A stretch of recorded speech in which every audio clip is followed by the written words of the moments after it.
Assalamualaikum warahmatullahi wabarakatuh. Perkenalkan, nama saya Zahra Putri Palupi dari Prodi Ilmu Politik kelas 3 angkatan 2020.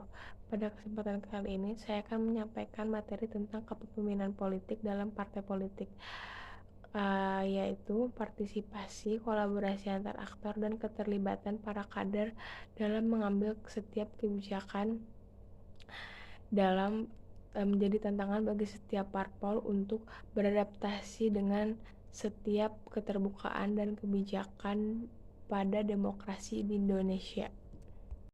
Sebaliknya, klik elitisme partai, hierarki kepemimpinan, dan penempatan kader hanya sebagai instrumen politik elit menjadi tanda bagi senjakala riwayat partai dan kepemimpinan politiknya. Kebutuhan penyegaran partai politik di Indonesia dalam parpol menjadi tantangan bagi seluruh partai politik di Indonesia.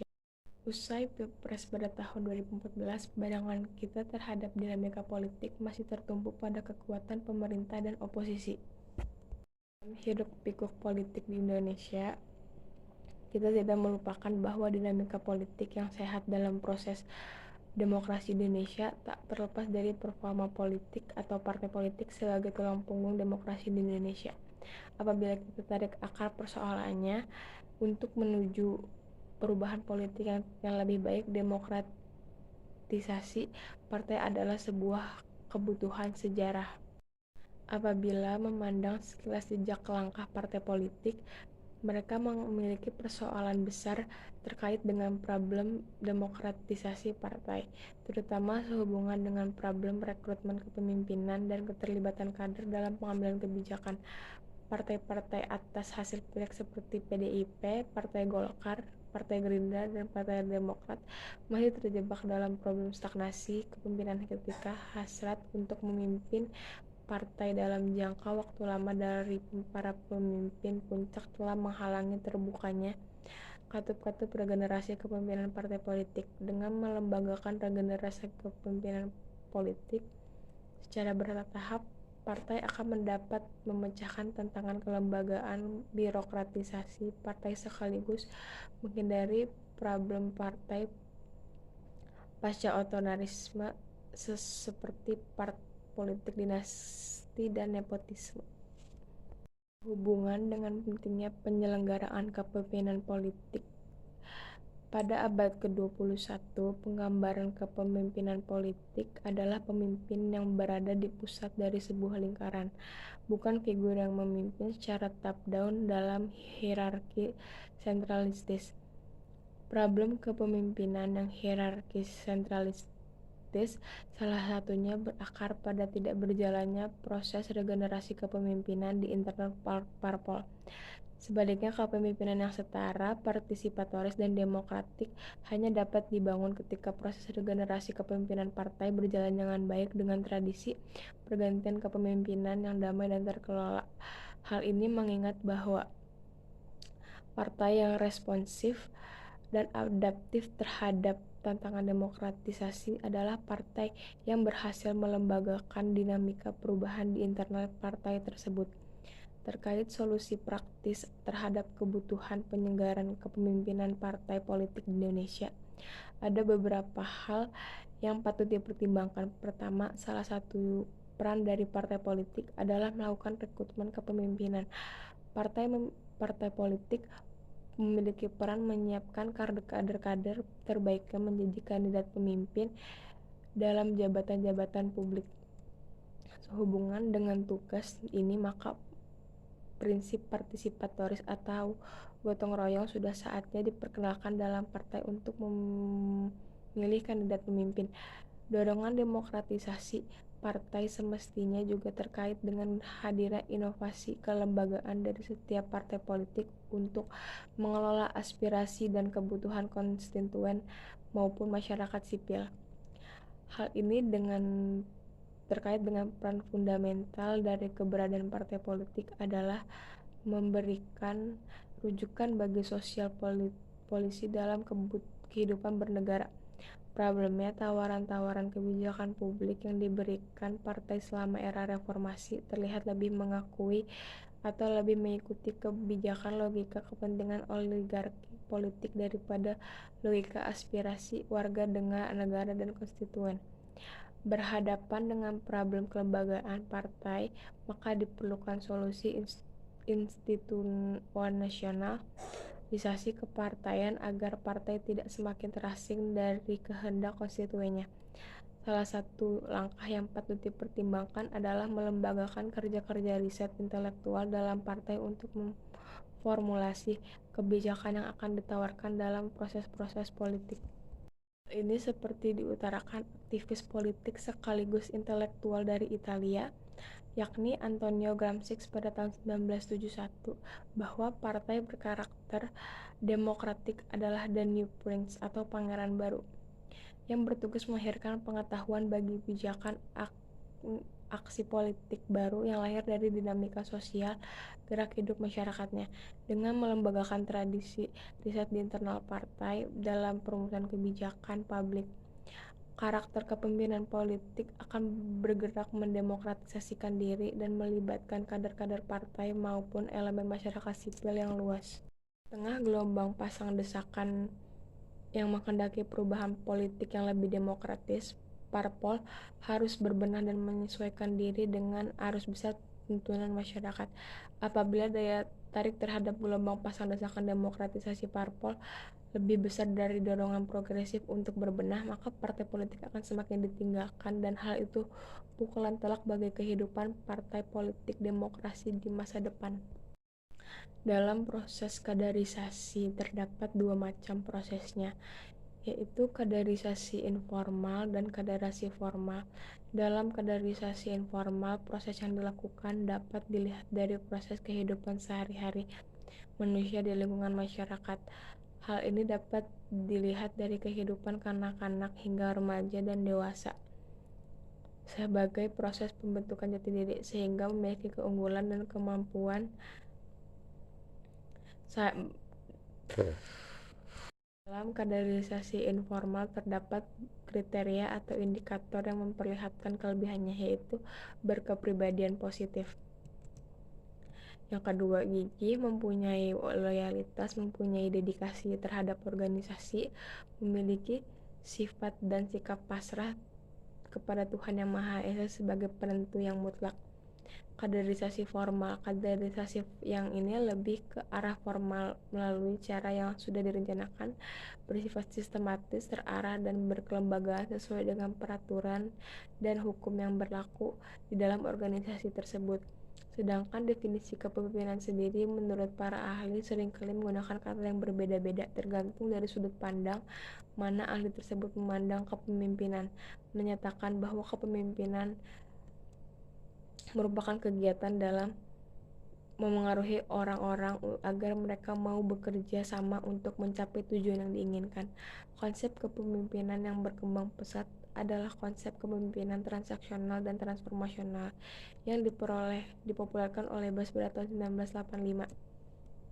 Partai politik sebagai kaderisasi kepemimpinan nasional. Pada era kepemimpinan Soeharto, masa Orde Baru, kehadiran partai politik tidak terlalu diperhitungkan dalam melahirkan pemimpin-pemimpin nasional. Hal ini dikarenakan partai politik yang ada hanya pada saat itu tidak mampu menjalankan peran dan fungsi yang semestinya, yang disebabkan oleh berkuasanya segelintir elit yang mengendalikan berbagai bidang kehidupan masyarakat, termasuk menentukan calon-calon yang mengisi posisi strategi di pemerintahan. Secara umum, definisi partai politik adalah suatu organisasi yang di dalamnya terdapat kumpulan orang-orang yang memiliki visi misi yang sama, yang pada dasarnya memiliki keinginan untuk merebut kekuasaan secara konstitusional. Pada saat rezim Soeharto turun pada tahun 1998, peta perpolitikan Indonesia berubah drastis, ditandai dengan dibukanya keran demokrasi yang sebesar-besarnya. Inilah yang menjadi momentum lahirnya partai politik di Indonesia yang sesungguhnya, di mana partai politik memainkan peran-peran dan fungsinya dalam sistem politik Indonesia, yang dapat dilihat dengan munculnya partai-partai politik yang baru yang tidak terbendung. Masing-masing dari partai politik berbeda-beda yang mengusungkan kepentingan masyarakat plural.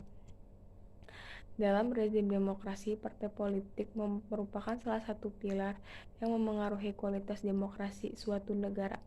Di samping pemilu yang juga menjadi pilar utama, demokrasi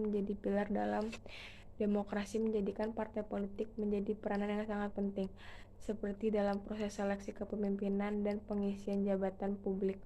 Partai politik dinilai menjadi salah satu-satunya lembaga penyalur para pemimpin-pemimpin bangsa dan juga para pejabat-pejabat kenegaraan, karena para partai politik memiliki peran yang salah satunya adalah sebagai rekrutmen politik. Seperti yang dikatakan Azwar, sebagai lembaga yang memiliki cita-cita politik yang sama dan berdirinya dengan tujuan sebagai alat perjuangan bangsa. Secara umum, partai politik memiliki peran sebagai komunikasi. Permasalahan kaderisasi partai politik. Fungsi-fungsi partai politik sebagai representasi rakyat dalam menyampaikan aspirasi dan tuntutan terhadap pemerintah atau penguasa terbilang masih lemah, sehingga menimbulkan polemik ketidakpercayaan masyarakat terhadap partai politik. Performa partai politik yang demikian krusial menyebabkan melemahkan peran dan fungsinya sebagai lembaga atau organisasi negara. Lemahnya performa partai politik ini disebabkan oleh beberapa faktor, seperti rendahnya kualitas pola rekrutmen dan mekanisme kaderisasi dalam tubuh partai politik. Justru yang tumbuh dan berkembang pesat adalah menguatnya politik kekerabatan dan juga pencalekan kader secara instan. Menurut Direktur Eksekutif Poltreking Institute Hanta Yuda, politik kekerabatan merusak saluran kaderisasi, mengganggu ritme kaderisasi karena tidak sehat, karena demokrasi berbasis pada masyarakat. Partai politik juga harus lebih jelas kerjanya dalam rekrutmen politik. Pada dasarnya, pola rekrutmen dan mekanisme kaderisasi meliputi segala aktivitas partai dari mulai penerimaan anggota, pembinaan kualitas kader, sehingga dengan penempatan atau penugasan kader-kader partai dalam jabatan strategis. Hal tersebut diilustrasikan sebagai berikut. Kader merupakan hasil dari pengkaderisasian yang diperoleh karena adanya rekrutmen politik. Kader di dalam suatu parpol menentukan daya tarik atau dari daya jual partai politik di masyarakat. Jika pola rekrutmen dan mekanisme kaderisasi baik dan akan menghasilkan kader yang berkualitas dan berkapabilitas pula. Begitupun sebaliknya, dihasilkannya kader-kader yang berkualitas dan berkapabilitas tentu akan menyeret partai politik asal kader tersebut muncul. Jadi, kualitas kader-kader yang ada dalam partai politik sangat dipengaruhi oleh pola rekrutmen dan mekanisme kaderisasi pada tersebut. Dapat dibayangkan jika partai politik sebagai sumber pemimpin nasional tidak memiliki pola rekrutmen dan mekanisme kaderisasi yang baik, tentu ini akan memunculkan berbagai persoalan yang salah satunya ditunjukkan dengan adanya politik kekerabatan. Tumbuh dan berkembangnya politik kekerabatan memunculkan sejumlah pertimbangan karena politik kekerabatan menutup akses bagi orang-orang yang memiliki sumber daya yang terbatas dan tidak memiliki hubungan kekerabatan untuk dapat menjabat di posisi-posisi politik. Sedangkan bagi mereka yang memiliki hubungan, sudah dipastikan calon tersebut dapat mengakumulasi pengaruh kekayaan dan juga penguasaan wilayah. Jika suatu wilayah telah dikuasai oleh sekelompok elit, bahkan dari keluarga yang sama, maka sumber daya daerah tersebut akan dikuasai oleh mereka. Dapat dipastikan bahwa kekuatan utama berada pada segelintir elit, sehingga jalan kepentingannya pun tidak menutup kemungkinan hanyalah untuk kepentingan para elit, bukan untuk kebaikan bersama, seperti yang terjadi di Banten, di mana politik kekerabatan menguasai hampir seluruh posisi kepemimpinan strategis di provinsi tersebut. Pada akhirnya dapat dibuktikan setelah ditangkapnya Gubernur Banten pada masa itu, Ratu Atut Khosyah, baru terbongkar bahwa beberapa proyek dalam program daerah-daerah dilakukan dan ditujukan untuk memperkaya diri dan kerabatnya. Selain politik kekerabatan, banyak parpol yang mengusung calonnya untuk menduduki posisi tertentu, baik pusat pemerintah maupun daerah, atas dasar popularitas atau ketenaran seperti dimiliki artis Mereka menganggap popularitas dan ketenaran calon yang diusung akan dapat meraup simpati dan suara masyarakat dalam pilkada, pilgub maupun pileg. Rekrutmen artis dalam pilkada, pilgub maupun pileg secara instan tanpa melalui pola rekrutmen yang seharusnya dan tidak melalui mekanisme kaderisasi yang berlaku, mengartikan bahwa hal tersebut telah memotong mata rantai proses kaderisasi internal partai politik.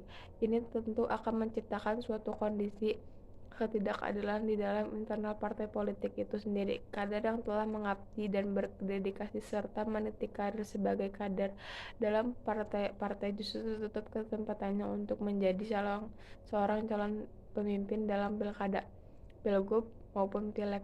Jika dibandingkan dengan artis yang mendapatkan hak istimewa untuk maju, fenomena ini merupakan lompatan besar dalam politik Indonesia sebagai wujud konsolidasi demokrasi, yaitu kecenderungan baru partai politik untuk mencalonkan orang yang populer.